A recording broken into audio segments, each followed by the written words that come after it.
This is high profile. This is good for the business. We're gonna, No, I we don't. have I to don't. take I don't things care like about that. I don't know in advance what's going to be high profile, and what's not. I mean, obviously, certain cases are going to get more media attention than others, but that never weighs into my decision making. What is happening? But seriously, what is happening? According to the New York Post, Nick Reiner's ex-lawyer Jackson remained tight-lipped about his reason for stepping down from the case, telling Bush it was due to a confidential communication. What is that all about? A confidential communication that he was not willing to disclose. Why not? Bush then asked if Jackson decided to step down because Nick was unable to foot the bill for his legal fees, claims the celebrity lawyer quickly brushed off. You can't say that something happened with a retainer because I've never said that, Jackson responded. Well, that is not exactly a denial. It's true he never said that, but if he never said that, why can't he say why it is? Back to the Post, obviously something happened with my ability and my team's ability to continue the representation. But I don't want you, your audience, or anybody else to start speculating as to what that might be. I have not said a word about it, he said. Well, I don't want anyone to start speculating. If a defense lawyer declares someone, a potential client, not guilty prior to a trial, what is that? If it's not speculating, it's pontificating, which is arguably worse. Pontificate. I got nightmares in my head, I fear. Thoughts build up until I can't feel. My mind fills up into a creature, and it haunts me somewhere much deeper. I got nightmares in my head, I fear.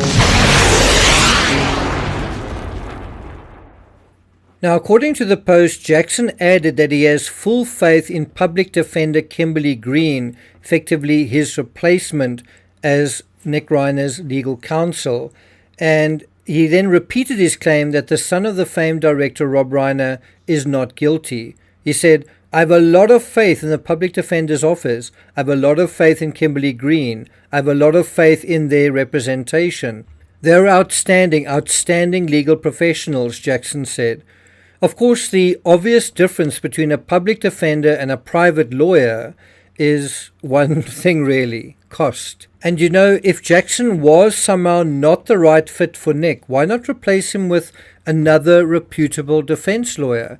The Reiners can, if anyone can, the Reiners can ostensibly afford a top defense lawyer. I think it's obvious that there is a financial component to all this, but Jackson insists I was doing a favor to the truth. What is happening?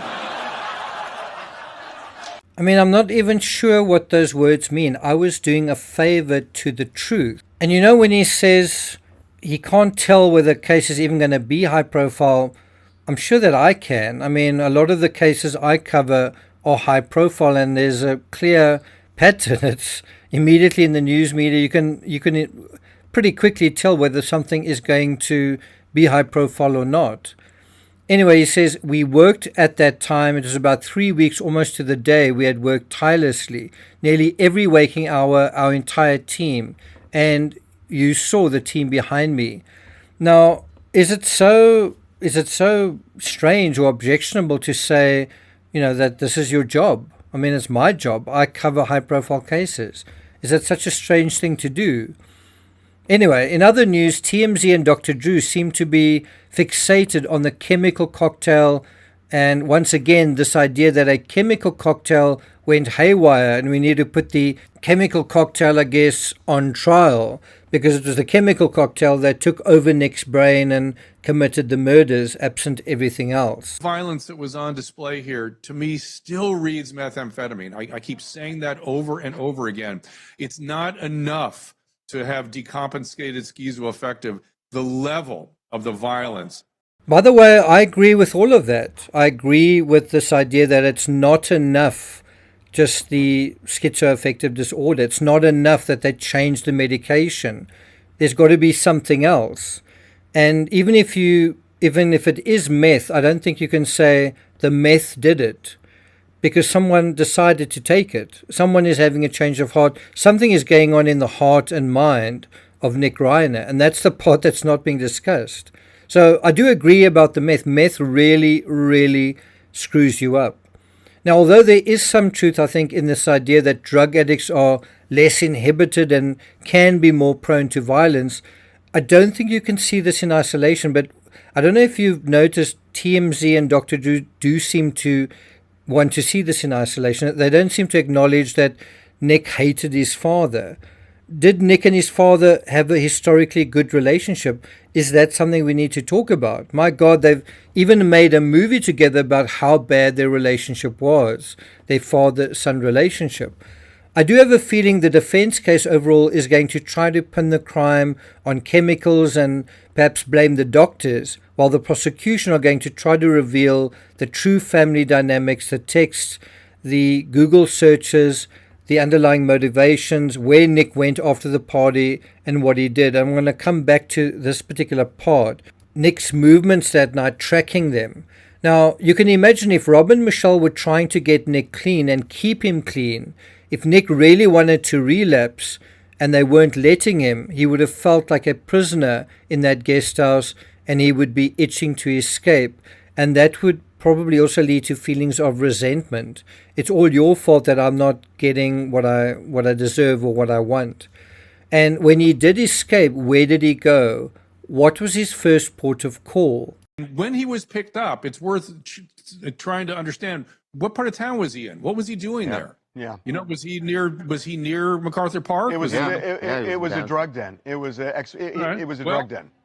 I don't know about that. I'm sure maybe they can get some additional information, investigators, in terms of witnesses and, again, in terms of tracking his movements. If they took a blood sample as soon as they arrested Nick, I'm sure that is going to basically answer that or address that question. Something else I want to touch on is whether Jake and Romy are supporting their brother. And I guess one could add to that whether they are still supporting their brother. If they aren't, that speaks volumes.